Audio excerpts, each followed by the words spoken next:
시청자님들 안녕하십니까? 본 채널을 사랑해 주시는 구독자님들께 감사드립니다. 본 연구소에서는 3년 이상 심혈을 기울여 불교, 중국, 중앙아시아의 역사와 유적을 주제로 영상을 제작해 왔습니다. 열심히 만들었다고는 하나 부끄러운 것도 많습니다. 왼쪽 그림의 재생 목록에는 제가 제작한 120개 영상이 보존되어 있습니다. 시청하실 때 영상의 번호대로 시청하실 것을 제안드립니다. 본 영상은 앞부분에 현장 법사가 걸어간 코스, 지리적 환경 등을 설명하고 뒷부분에 현장 법사의 육성을 넣었습니다. 이 구간은 장안, 농현, 천수, 난주, 무의, 과주의 약 2109km입니다. 하루에 도보로 30km를 걷는다고 계산할 때 70일을 걷는 거리입니다. 이 구간은 섬소성, 감숙성에 속하는데 주민들은 한족이 다수를 차지합니다. 여기를 벗어나면 위구르 인의 얼굴을 가진 사람들이 거주합니다. 장안에서 출발하여 보게까지는 분지가 이어지는데 이곳이 관중평원입니다.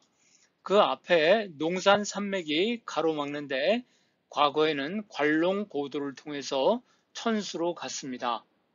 현재의 도로, 노란색은 농산 산맥에 터널을 뚫고 다리를 놓아 만들었습니다. 이러한 기술이 없던 시절에는 관롱고도를 통해 산맥을 넘었습니다. 현장 법사는 장안에서 천수 출신의 효달 법사를 만나 천수까지 함께 했습니다. 즉, 두 사람이 함께 천수까지 동행한 것입니다.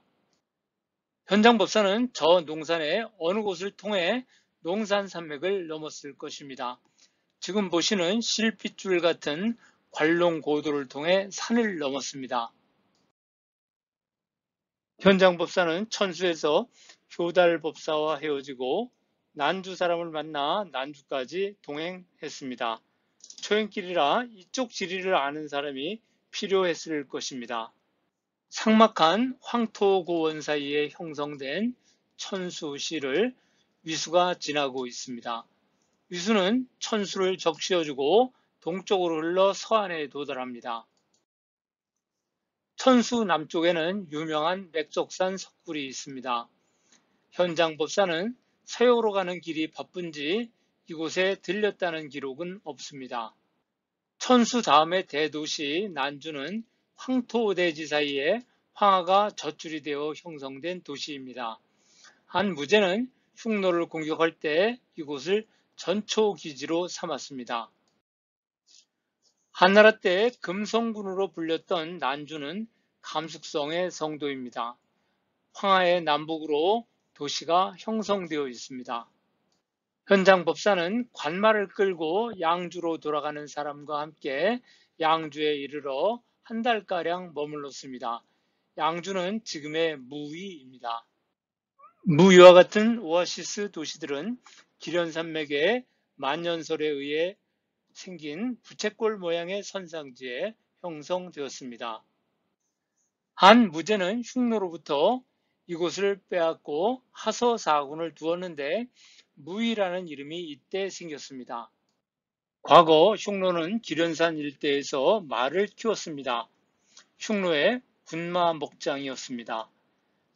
그러나 무제 때 곽거병의 공격을 받아 이곳을 빼앗기고 세력이 크게 약화되었습니다. 후한시대의 장군 무덤에서 마답비연이 출토한 것은 무의라는 도시가 군사적 도시임을 말해줍니다. 한 무제의 한열말을 연상케 하는 모습입니다.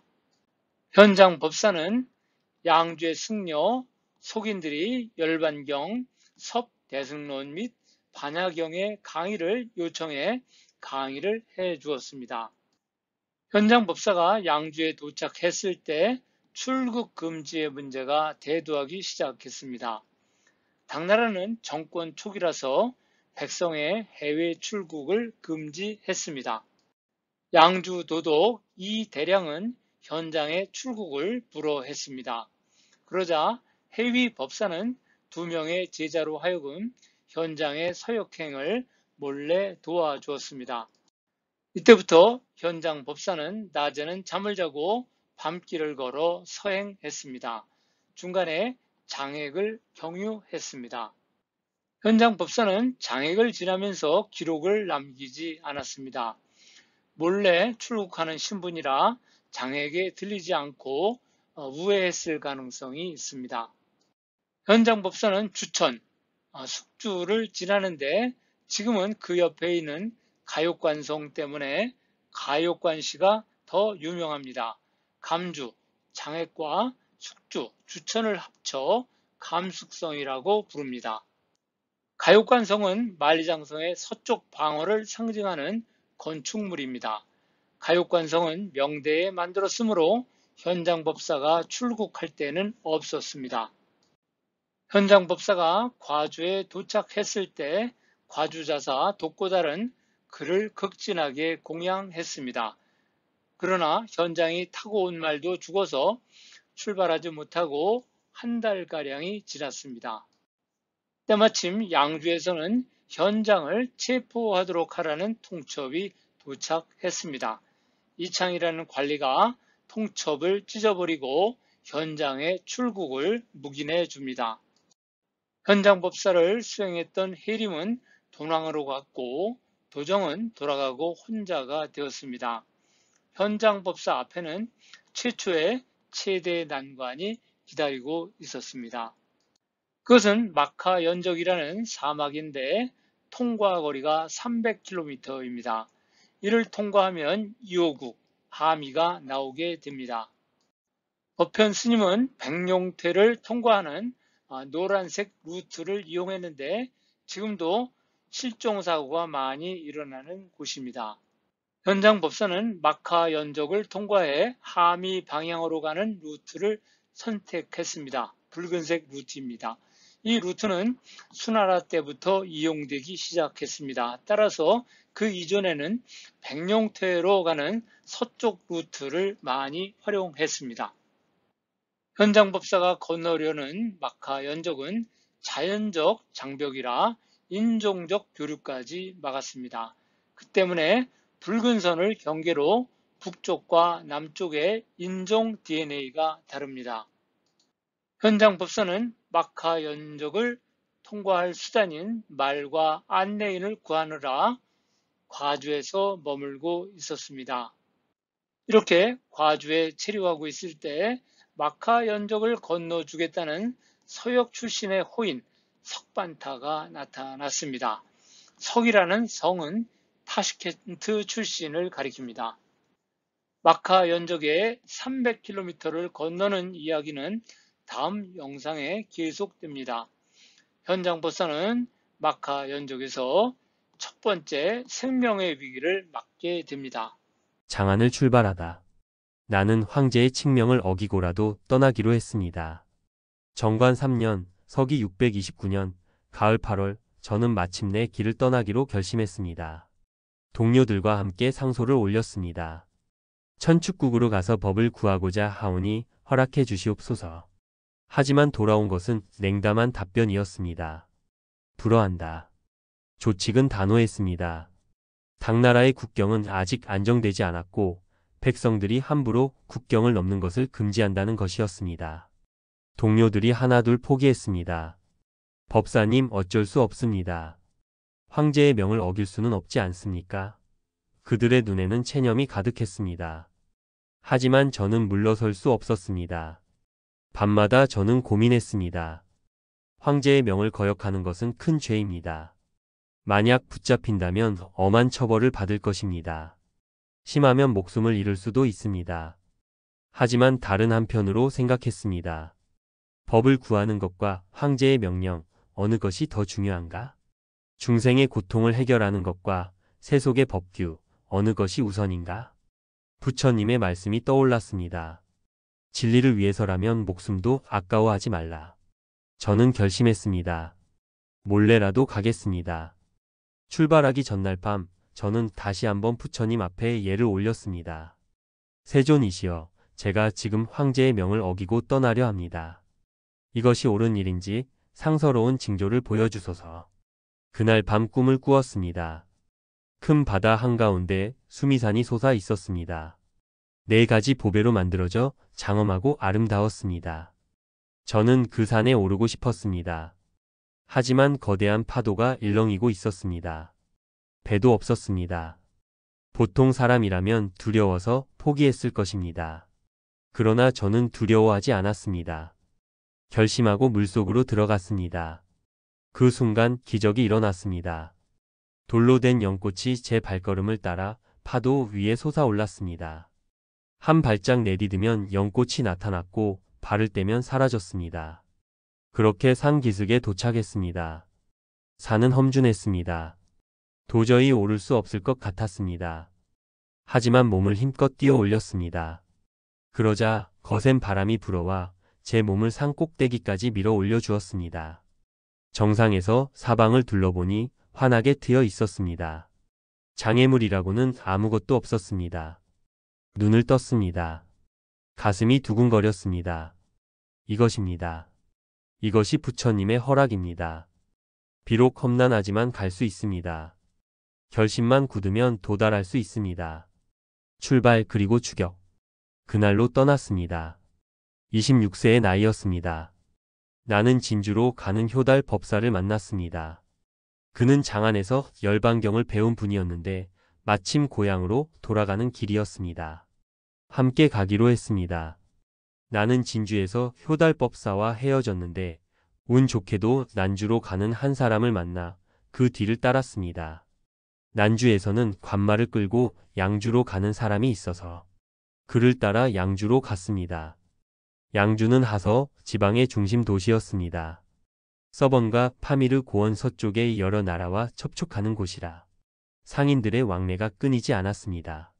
저는 한 달가량 머물며 열반경, 섭대승론, 반야경을 강의했습니다. 날마다 많은 사람이 모여들었습니다. 서역의 상인들도 왔습니다. 그들은 진기한 보물을 시주하며 감탄했습니다. 그들이 돌아가서 자기 나라 왕들에게 나를 이렇게 말했다고 합니다. 불법을 구하러 인도로 가는 고승이 있습니다. 서역의 여러 나라에 저의 소문이 퍼졌습니다. 모두들 제가 오기를 기다리며 준비한다고 합니다. 하지만 위험도 다가오고 있었습니다. 이 무렵은 당 나라가 막 개국된 때라서 국경이 멀리까지 미치지 못했으므로 백성들이 나라 밖으로 나가는 것을 금지했습니다. 양주 도독 이대량은 백성들의 출국을 금지하라는 조정의 칙령을 받았습니다. 어떤 사람이 이대량에게 이렇게 말했습니다. 인도로 가겠다고 장안에서 온 승려가 있습니다.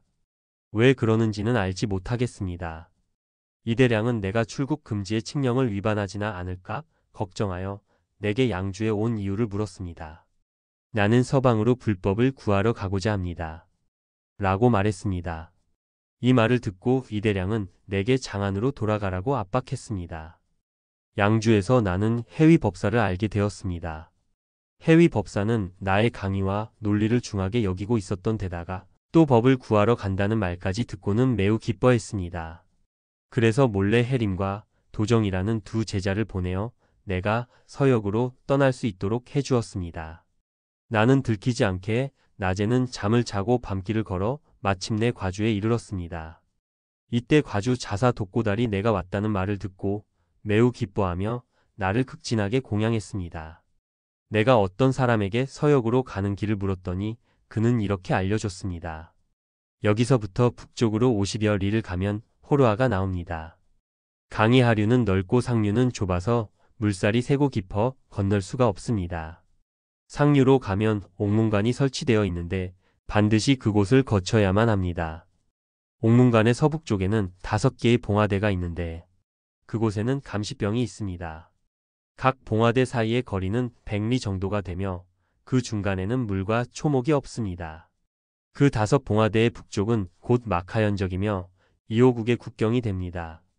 이 말을 듣고 나는 마음이 불안했습니다. 타고 온 말도 죽어서 달리 계책을 세울 길이 없이 아무것도 못한 채 한 달가량이 지났습니다. 아직 떠나지도 못하고 있는 사이 양주에서는 또 통첩이 왔습니다. 현장이라고 하는 중이 서번으로 가려고 한다. 각 지방 주연에서는 엄중히 경계하여 체포하도록 하라. 그 공문을 취급한 관리는 이창이라는 사람인데 불교에 신심이 깊었습니다. 그는 내가 통첩에서 말한 현장이 아닐까 의심하고 그 공문을 들고 제게 찾아왔습니다. 스님, 이것을 보십시오.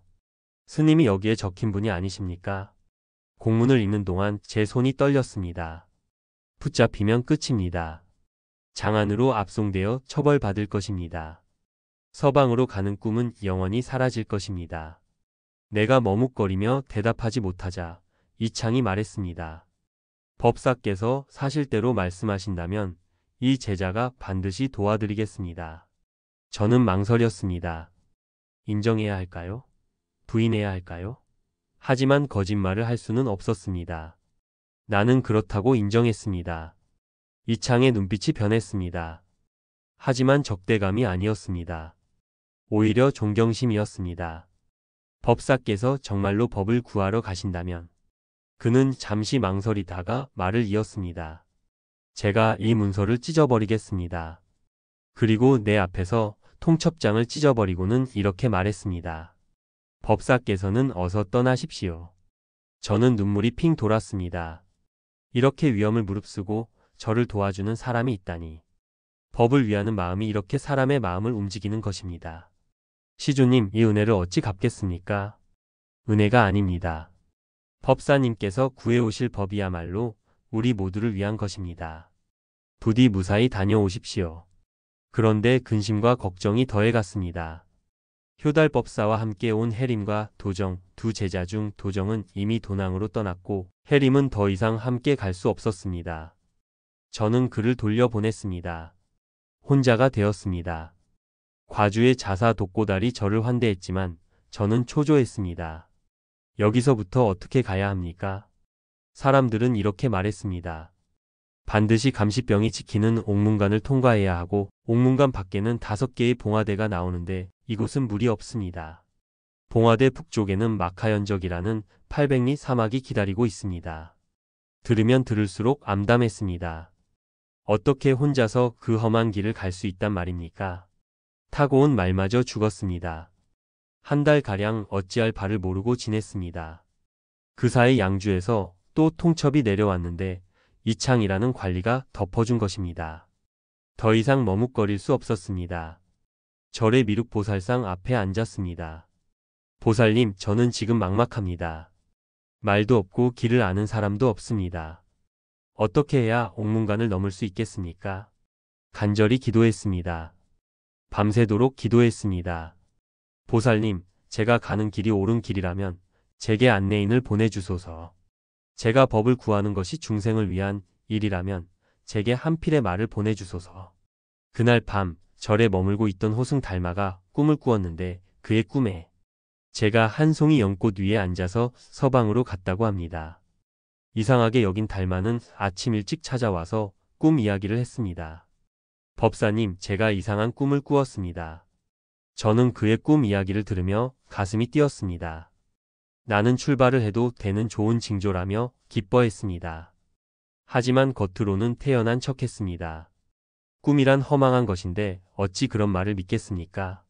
다시 도량으로 들어가 기도했습니다. 그때 한 호인이 들어와 예불을 했습니다. 그리고 저를 따라 도량을 1바퀴, 2바퀴, 3바퀴 돌았습니다.